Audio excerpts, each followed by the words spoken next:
दोस्तों, अगर आप किसी गवर्नमेंट एग्ज़ाम की तैयारी कर रहे हैं तो जनरल स्टडीज़ और फिलोसफी की डिटेल्ड वीडियोस के लिए हमारे चैनल को सब्सक्राइब करें और बेल आइकन भी ज़रूर दबाएं। नमस्कार दोस्तों, वेलकम टू स्टडी कैंपस। मेरा नाम है रवि चौधरी। ये जो वीडियो है इसमें हम हॉस्टल की जो फिनोमिनोलॉजी है उसका ये थर्ड पार्ट है। तो इसमें बहुत सी चीज़ें हम डिस्कस कर चुके हैं दो वीडियोज़ में और ये उसका तीसरा पार्ट है। तो अगर आपने दो वीडियोज़ नहीं देखी हैं तो प्लीज़ पहले उसे देख लें, नहीं तो ये ज़रूर समझ में नहीं आएगा। और तो फिलोसोफर्स आ भी जाते हैं, हालांकि मैं कोशिश करता हूँ कि स्टेप बाय स्टेप समझा के चलूँ, लेकिन ये नहीं आएगा। इसलिए प्लीज़ पहले उन दोनों को ज़रूर देख लें। अब बात करते हैं कि फिनोमिनोलॉजी। तो हमने बैकग्राउंड देखा था कि कैसे इनको लगा के जो चीज़ें हैं उनका ओरिजिनल नेचर पता नहीं किया जो नहीं किया जा सकता था अभी तक, कांट ने भी कहा था। तो उसको ओरिजिनल नेचर को ही फाइंड करना था कैसे, हॉस्टल को फिनोमिनोलॉजी के द्वारा। ये इसका मीनिंग था। फिर फिनोमिनोलॉजी और फिनोमिनलिज्म में क्या डिफरेंस है ये भी हमने देखा, और एब्सोल्यूट पॉवर्टी से ये शुरू करना चाह रहे थे। यहाँ तक हम देख चुके थे कि भाई कुछ डिस्टोर्शंस हैं, कुछ इम्प्योरिटीज़ हैं जो कि क्या किस चीज़ में प्रॉब्लम करती हैं। वो प्रॉब्लम करती हैं कि चीज़ों का रियल नेचर पता नहीं चलने देती। अच्छा, ये डिस्टोर्शंस या इम्प्योरिटीज़ जो हैं ये हैं कहाँ, किस जगह पर हैं? क्या ये वस्तु में है या कोई भी थिंग जिसके बारे में बात कर रहे हैं उसमें नहीं है? दीज डिस्टोर्शंस और impurities are within our consciousness, या ये कह सकते हैं कि जो हमारी कॉन्शियसनेस है उसको डिस्टोर्ट कर रहे हैं हमारे नेचुरल और साइकोलॉजिकल बिलीफ्स। जो हमारी जो कॉन्शियसनेस है उसको डिस्टोर्ट कर रहे हैं, हमारी चेतना को कहीं ना कहीं डिस्टोर्ट कर रहे हैं, जिससे कि हम सही जो ओरिजिनल जो नेचर है चीज़ों का वो पता नहीं लगा पाते। तो अब इसमें देखते हैं कि आगे इन्होंने क्या बताया। तो यहाँ से हमने देखा था कि ये प्री सपोजिशन लेसनेस वाली स्टेज से स्टार्ट करना चाहते हैं। ये क्या था, एक तरह से इनका मेथड ऑफ डाउट था। किसके जैसा? डेकार्ट के जैसा। डेकार्ट से इन्फ्लुएंस थे, वो भी मैं बताया था। अब इन्होंने यहाँ पर बताया क्या डिस्टोर्शंस कितने टाइप के हैं? दो टाइप के हैं। दो टाइप के पहले डिस्टोर्शंस कौन से हैं?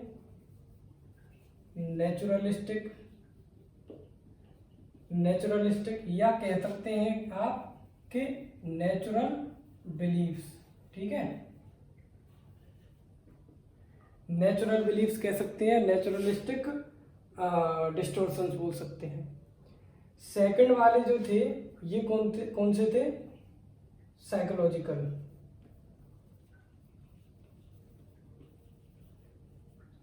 इनको साइकोलॉजिज्म बोला इन्होंने, या फिर साइकोलॉजिकल बिलीफ्स बोला। ये दो टाइप के डिस्टोर्शंस या इम्प्योरिटीज हैं, या मान लीजिए कि ये दो टाइप के ऐसे बिलीफ्स हैं जो पहले से हैं, कहीं ना कहीं हमारी जो कॉन्शियसनेस है, जो चेतना है, उसको डिस्टोर्ट कर रहे हैं, उसको बायस्ड कर दे रहे हैं, किसी पहले से किसी विचार की तरफ झुका दे रहे हैं, प्रीजुडाइज कर दे रहे हैं।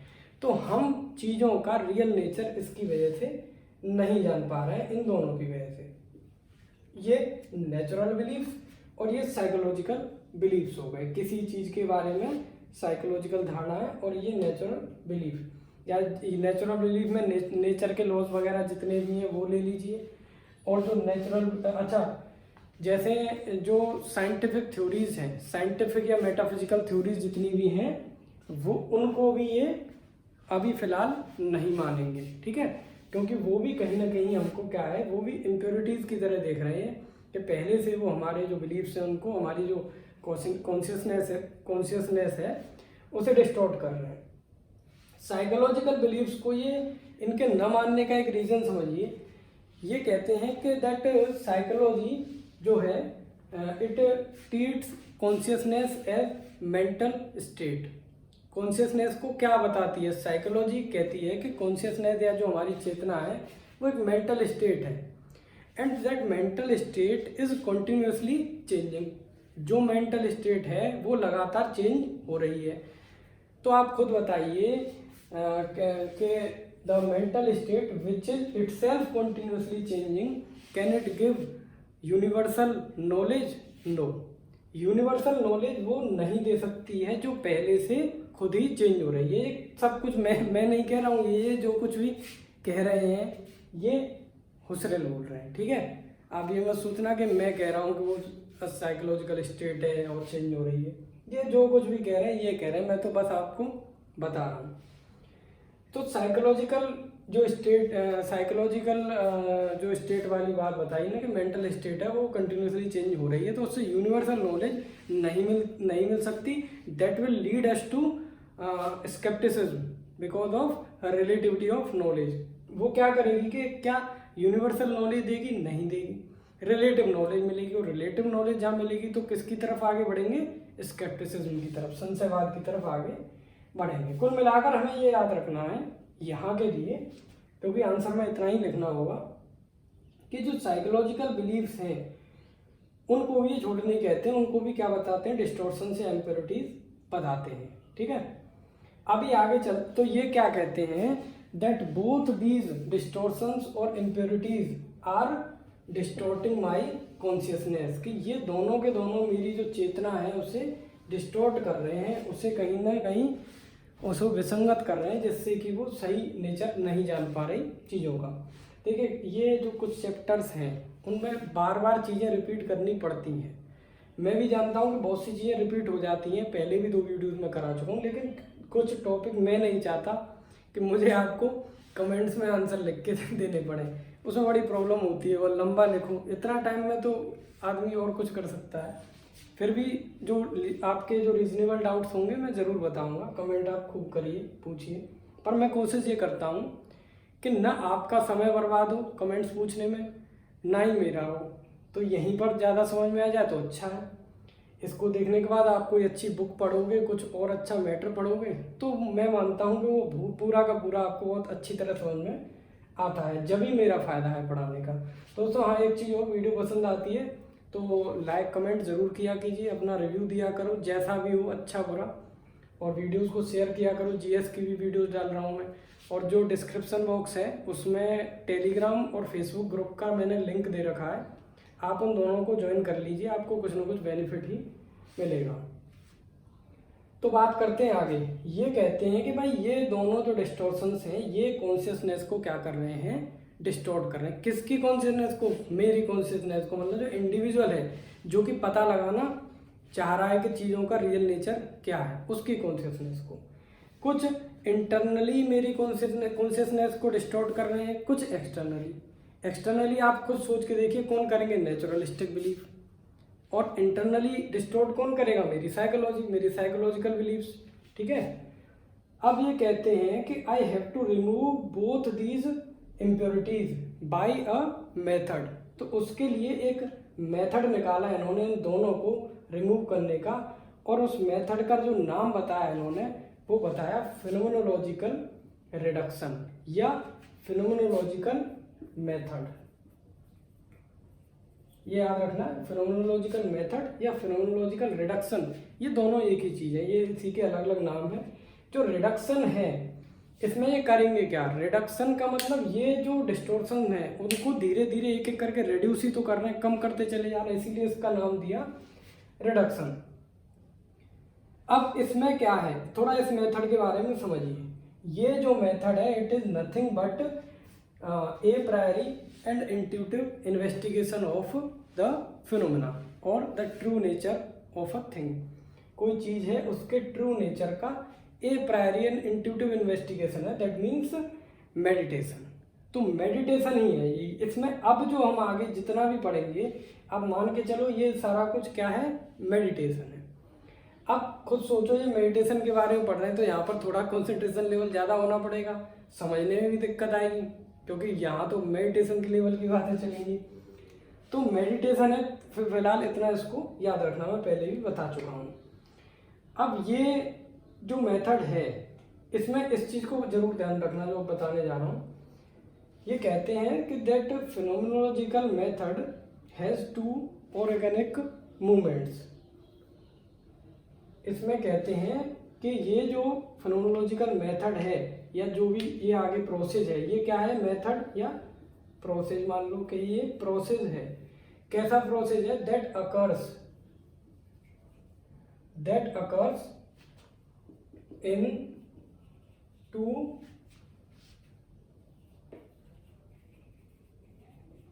ऑर्गेनिक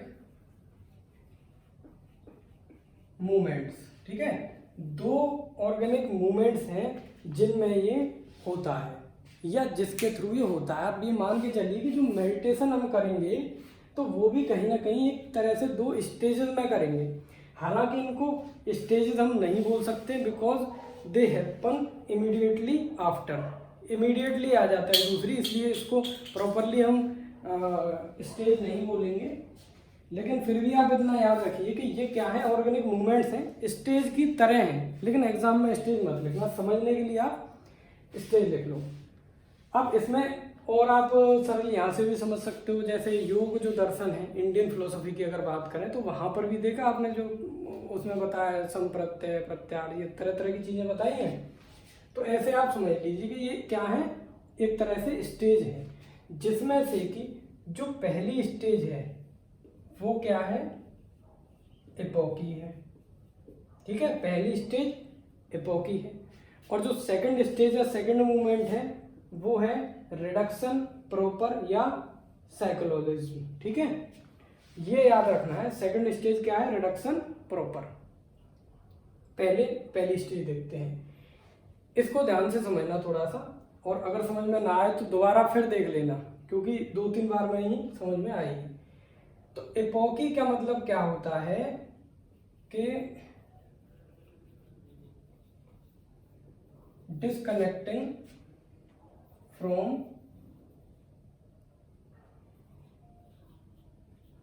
एक्सटर्नलीनेस, या एक्सटर्नल जो वर्ल्ड है उससे एक तरह से डिस्कनेक्ट हो जाना।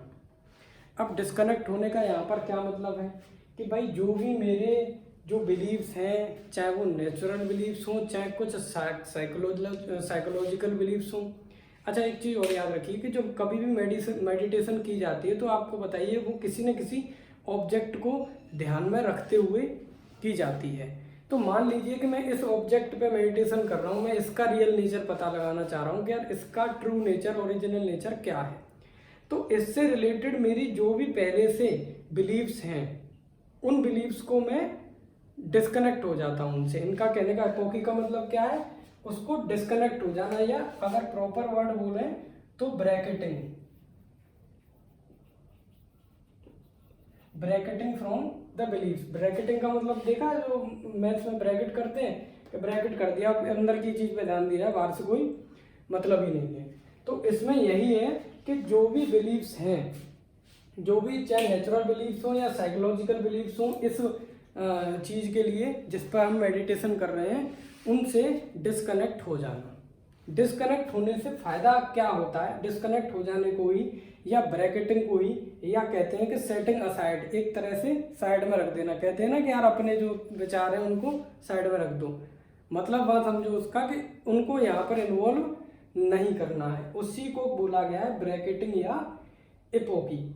इसका फायदा देखिए, थोड़ा अगर समझ में नहीं आ रहा हो तो कोई भी डाउट हो पूछ लेना आप कमेंट करके, बाकी इसे देखोगे 2-3 बार आएगा समझ में। और इससे मैं फिर कहता हूँ कि किताबें जरूर पढ़ा करो, जो भी बुक आपके पास हो उसके इसके बाद में उसे पढ़ोगे तो पूरी समझ में आएगी।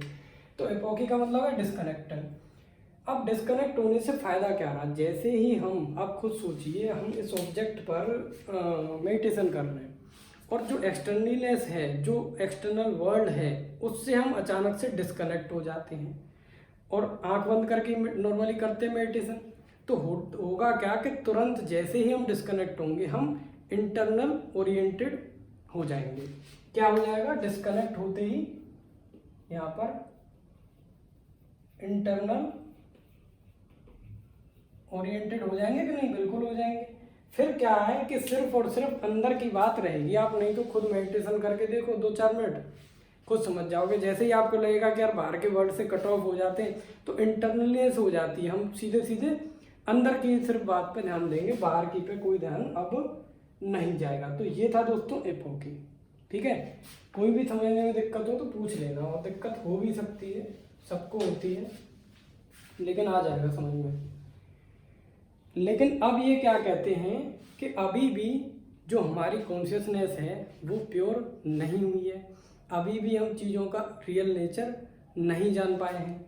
तो उसके लिए ये कहते हैं कि अभी दूसरी जो स्टेप या दूसरा जो मूवमेंट होगी उसका नाम दिया है ना रिडक्शन प्रॉपर या साइकोलॉगिज्म। ठीक है, इसमें क्या करना है, इसमें इन्होंने 3 चीज़ें बताई कि इसमें खुद 3 स्टेजेस हैं अलग अलग। तीनों का नाम याद रखना, साइकोलॉजिकल, ईडिटिक रिडक्शन, साइकोलॉजिकल रिडक्शन और ट्रांसेंडेंटल रिडक्शन। रिडक्शन ही कर रहे हैं यहाँ पे, जो भी इम्प्योरिटीज़ हैं उन्हीं को रिड्यूस कर रहे हैं।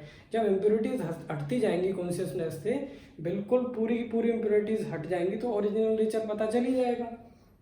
तो पहली देखते हैं साइकोलॉजिकल। ठीक है, साइकोलॉजिकल में क्या है कि जो भी हमारी मेंटल स्टेट्स हैं उनको ये उनसे अलग होने की बात करते हैं। ये कहते हैं कि जो मेरी खुद की जो मेंटल स्टेट्स हैं वो कहीं ना कहीं मेरी कॉन्शियसनेस को क्या करती हैं, डिस्टॉर्ट करती हैं। मेरी कॉन्शियसनेस को एज अ प्योर कॉन्शियसनेस, एक प्योर कॉन्शियसनेस के तौर पर फंक्शन करने से रोकती हैं। जैसे फॉर एग्जांपल आप देखिए कि अगर आप मोबाइल पर आप क्या क्या कर रहे हो कि मेडिटेशन कर रहे हो, या मोबाइल को एज एन ऑब्जेक्ट सोचकर उस पर मेडिटेशन कर रहे हो, या उसका रियल नेचर इनके अकॉर्डिंग जानने का प्रयास कर रहे हो, अभी आपकी कुछ साइकोलॉजिकल फीलिंग्स उससे जुड़ी हुई हैं। जैसे कुछ मूड हो गया आपका, है ना, हैप्पीनेस या सैडनेस, जो भी उससे आपका जुड़ा हुआ है, कुछ मूड्स होंगे जो उससे जुड़े हुए हैं, कुछ साइकोलॉजिकल फीलिंग्स जुड़ी हुई हैं उससे। तो क्या वो आपको इस चीज़ का रियल नेचर पता लगाने में कुछ ना कुछ दिक्कत पैदा करेंगी। कौन कह रहा है ये बात को? हुसरेल कह रहे हैं कि वो हमारी कॉन्शियसनेस को कहीं ना कहीं क्या कर रही हैं कि जो प्योर फंक्शन होना चाहिए कॉन्शियसनेस का, उस प्योर फंक्शन को होने से रोक रही हैं। तो पहली चीज़ ये यही कहते हैं कि जो साइकोलॉजिकल रिडक्शन है उसमें जो मेंटल स्टेट्स हैं, जैसे कि मूड्स, ठीक है, फीलिंग्स, मूड्स हो गया, फीलिंग्स हो गया, जैसे हैप्पीनेस, ये सारी इस तरह की जो चीज़ें हैं इनको क्या करना है, रिड्यूस कर देना, मतलब इनको हटा देना है, बिल्कुल इनको हटाकर जो मेडिटेशन करनी है। तो जब हम इस स्टेज को पार कर जाएंगे दोस्तों तो आएगी अगली स्टेज। ये कहते हैं कि यहाँ तक भी क्या हुआ है कि जो ओरिजिनल नेचर है चीज़ों का वो अभी तक पता नहीं चल रहा है। उसके लिए अब हम जाएंगे ईडिटिक रिडक्शन पे। ईडिटिक रिडक्शन में समझिए क्या होता है। अब आप खुद सोचिए कि मैं इस ऑब्जेक्ट पर क्या कर रहा हूँ, या समझने वाली बात है, बहुत ध्यान देने वाली। इस ऑब्जेक्ट पर मैं मेडिटेशन कर रहा हूँ और ये ऑब्जेक्ट है, एक्सटर्नलीनेस को मैंने पहले ही अलग हटा दिया, एक्सटर्नल वर्ल्ड तो मेरे दिमाग में अब आ ही नहीं रहा है एपोकी के थ्रू। और इससे अगर मेरी कोई साइकोलॉजिकल फीलिंग्स भी जुड़ी हुई थी तो वो भी मैंने हटा के अलग रख दी, उनको भी क्या कर दिया, रिडक्शन कर दिया, एपोकी कर दिया, उनको भी एपोकी कर दिया मैंने। अब अगर फिर भी मैं इस पर मेडिटेशन कर रहा हूँ तो आप बताइए कि इसका जो एसेंस है, जो इसका रियल नेचर है, वो मुझे पता चलेगा कि नहीं? बिल्कुल पता चलेगा। ये बात भी मैं नहीं कह रहा हूँ, यही कह रहे हैं। ये कहते हैं कि जब क्या होगा, ईडिटिक रिडक्शन जब होगी तो हमको इसका रियल नेचर पता चलेगा। इस कोई भी वस्तु जिसका हम क्या कर रहे हैं, मेडिटेशन कर रहे हैं जिस पे, या दूसरे शब्दों में समझिए कि अब ये जो भी थिंग है, कोई भी एक कोई थिंग है, थिंग या कोई वस्तु है जिस पर हम मेडिटेशन कर रहे हैं, इसकी साइकोलॉजिकल फीलिंग्स भी हमने हटा दी, एक्सटर्नल वर्ल्डलीनेस भी हटा दी। अब ये किसके सामने प्रेजेंट हो रही है? ये प्रेजेंट किसके सामने हो रही है? फिर भी हम इसमें मेडिटेशन कर रहे हैं ना, तो जो हमारी इंडिविजुअल कॉन्शियसनेस है, जो हमारी कॉन्शियसनेस है, जो इंडिविजुअल की जो कॉन्शियसनेस है, उसी के साथ तो बिल्कुल आ जाएगी, उसके साथ उसी से कन्फ्रंटेशन होगा इसका। यहाँ पर ये एक बात और कहते हैं, इसे और याद रखना, क्योंकि यहाँ अभी प्योर ओरिजिनल नेचर अभी तक नहीं पता चला है। ईडिटिक रिडक्शन करने के बाद पता चलेगा, अभी तक ईडिटिक रिडक्शन हुई नहीं है। ईडिटिक रिडक्शन में क्या कहते हैं ये कि जो वस्तु होती है, कोई भी चीज़ जिसका हम ओरिजिनल नेचर पता लगाने की कोशिश कर रहे हैं, उससे कुछ एक्सीडेंटल प्रॉपर्टीज, कुछ एक्सीडेंटल प्रॉपर्टीज या कैरेक्टरिस्टिक्स, ठीक है, एक्सीडेंटल प्रॉपर्टीज या कुछ एक्सीडेंटल कैरेक्टरिस्टिक्स भी जुड़ी होती हैं। जिस किसी भी चीज़ पर, समझिए दोबारा, जिस किसी भी चीज़ पर हम मेडिटेशन कर रहे हैं उससे कुछ एक्सीडेंटल प्रॉपर्टीज या एक्सीडेंटल कैरेक्टरिस्टिक्स भी जुड़ी होती हैं और ये भी कहीं ना कहीं उसमें डिस्टॉर्शंस पैदा करेंगी। इसलिए हमको क्या करना है कि ये जो एक्सटर्नल कैरेक्टरिस्टिक्स या प्रॉपर्टीज़ हैं इनको भी क्या कर देना है, रिडक्शन कर देना है। और इसी रिडक्शन को दोस्तों क्या नाम दिया गया है, इडिटिक रिडक्शन दिया गया है। तो जब ये एक्सीडेंटल प्रॉपर्टीज या कैरेक्टरिस्टिक्स भी नहीं रहेंगी किसी चीज़ की मेडिटेशन करते टाइम पर, तो क्या होगा कि फिर क्या बचेगा, उसके बाद उस वस्तु का प्योर एसेंस या ओरिजिनल जो नेचर है वो बचेगा। बात समझ में आई? अच्छा, अब एक बात बताइए कि ये जो ओरिजिनल नेचर है या जो एसेंस है, क्या इस एसेंस का हमको कोई सेंस एक्सपीरियंस हो रहा है? क्या इस एसेंस का हमको कोई डायरेक्ट सेंस एक्सपीरियंस हो रहा है? नहीं हो रहा। तो हुसरेल कहते हैं कि जो एसेंस होता है या ओरिजिनल जो नेचर है उसका क्या नहीं होता, उसका सेंस एक्सपीरियंस डायरेक्ट कभी नहीं होता है। ये जो नॉलेज मिलेगी, जो इडिटिक रिडक्शन के बाद मिलेगी, ये सिर्फ कैसी है, मेडिटेशन करने के बाद मिलती है। और मेडिटेशन करने के बाद जब आप कॉन्शियसनेस में किसी चीज़ को बार बार घुमा रहे हो तो ये नॉलेज कौन सी होगी? क्या ये सेंस एक्सपीरियंस से मिल रही है? नहीं, ये इंट्यूटिव नॉलेज होगी। जो भी हमारी अंतरात्मा की वाली जो बात कहेगी, सिक्स सेंस वाली बात, कुछ भी कह लीजिए, इन्होंने कहा है कि ये कैसी नॉलेज होगी, इंट्यूटिव नॉलेज होगी। इतना याद रखिए, ठीक है, कि जो इडिटिक रिडक्शन से जो नॉलेज मिलेगी वो डायरेक्ट सेंस एक्सपीरियंस के थ्रू नहीं मिल रही है, या फिर हम ये कह सकते हैं कि जो प्योर एसेंस जो मिलेगा चीज़ों का, जो हम पता लगाने की अब तक कोशिश कर रहे थे, ये पता तो लगेगा लेकिन डायरेक्ट सेंस एक्सपीरियंस इसका नहीं होगा। क्या होगा? इंट्यूटिव नॉलेज मिलेगी। इसकी कैसी नॉलेज मिलेगी दोस्तों? इंट्यूटिव नॉलेज मिलेगी। ये बात कौन कहता है? हुसरेल कहते हैं। ये हो गई इडिटिक रिडक्शन। अच्छा, ये जो नॉलेज है या जो इंट्यूशन हो रहा है किसी चीज़ का, क्या ये ऑटोमेटिक है? नहीं, ये किसी न किसी कॉन्शियसनेस में ही तो हो रहा है, किसी इंडिविजुअल की कॉन्शियसनेस में। किसकी में? जो मेडिटेशन कर रहा है। मान लो अगर मैं मेडिटेशन कर रहा हूँ, मैं हूँ इसकी जगह, तो मेरी कॉन्शियसनेस में ही तो इसका एसेंस है। तो एसेंस कहाँ मिलेगा? जो एसेंस है वो हमेशा कहाँ मिलेगा? कॉन्शियसनेस में, ठीक है। अब इसमें एक लाइन और याद रख लीजिए आप। ये कहते हैं कि जो एसेंस है ये यूनिवर्सल है, ठीक है। एसेंस दोस्तों कैसा है? एसेंस इज यूनिवर्सल, कि जो भी चीजें हैं उनका जो एसेंस है वो यूनिवर्सल है। आप इनको एरिस्टोटल, प्लेटो की तरह याद रख सकते हो। जैसे प्लेटो ने कहा था ना कि जो भी वस्तुएं यहाँ पर है इस वर्ल्ड में, ट्रांसेंडेंटल वर्ल्ड है, एक दूसरा वर्ल्ड है जिसमें क्या है कि केवल एसेंस रखे हुए हैं, वो यूनिवर्सल हैं, वो चेंज नहीं होते। उनके अकॉर्डिंग वो क्या थे? रियल थे, प्लेटो के अकॉर्डिंग। तो इनके जो एसेंस हैं वो कहीं ना कहीं यूनिवर्सल है, प्लेटो की तरह वो यूनिवर्सल है, हर जगह एक जैसे पाए जाएंगे। लेकिन एसेंस हमेशा कहाँ पर होगा? किसी न किसी इंडिविजुअल की कॉन्शियसनेस में ही होगा। क्योंकि एसेंस की जो नॉलेज हमको मिलेगी या जो प्योर नॉलेज मिलेगी वो कैसे मिलेगी? कॉन्शियसनेस के द्वारा, एक इंट्यूटिव नॉलेज होगी। तो ये कहते हैं ये कैसी है? यूनिवर्सल है। देखो, पहले तो मैंने पूरी कोशिश की है कि आपको ये समझ में आया हो।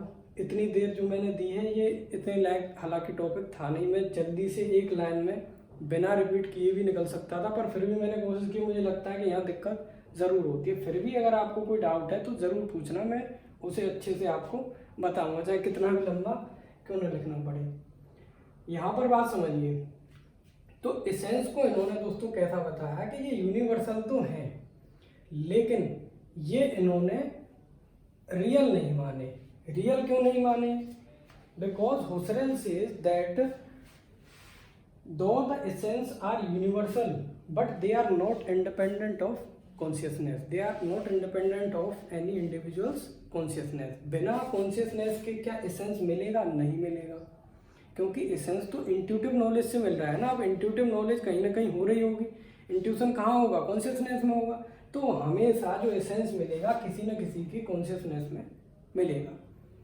इसीलिए इन्होंने कहा कि जो एसेंस है यूनिवर्सल तो है, but this essence is not independent, ये इंडिपेंडेंट नहीं है। अब चूंकि ये इंडिपेंडेंट नहीं है, इसीलिए हusserl कहते हैं कि ये ना तो रियल है ना अनरियल है, but he called them as irreal. हusserl ने जो एसेंस है उनको न तो रियल कहा ना अनरियल कहा, बट इरियल बोला है। अब इरियल बोल के चले गए, तो अब ये मैं आपको बता दे रहा हूँ। और हाँ, ये जो है एक्सीडेंटल प्रॉपर्टीज़ या करेक्टरिस्टिक्स हैं, यहाँ पे कुछ अच्छा एग्जांपल मुझे फ़िलहाल अभी याद नहीं आ रहा है, आएगा तो मैं आपको ज़रूर बताऊँगा, ठीक है। तो ये थी आज की वीडियो, आशा करता हूँ ज़रूर समझ में आई होगी। रिव्यू ज़रूर देना है इस वीडियो का तो कम से कम। इसके बाद जो ट्रांसेंडेंटल जो रिडक्शन है ये, और इंटेंशनल कॉन्शियसनेस, ये दोनों मेनली एक ही टॉपिक है, थोड़ा सा इनमें चेंज है। इसको मैं अगली वीडियो में करा के इस टॉपिक को ख़त्म कर दूँगा, ठीक है। So thank you for watching the video.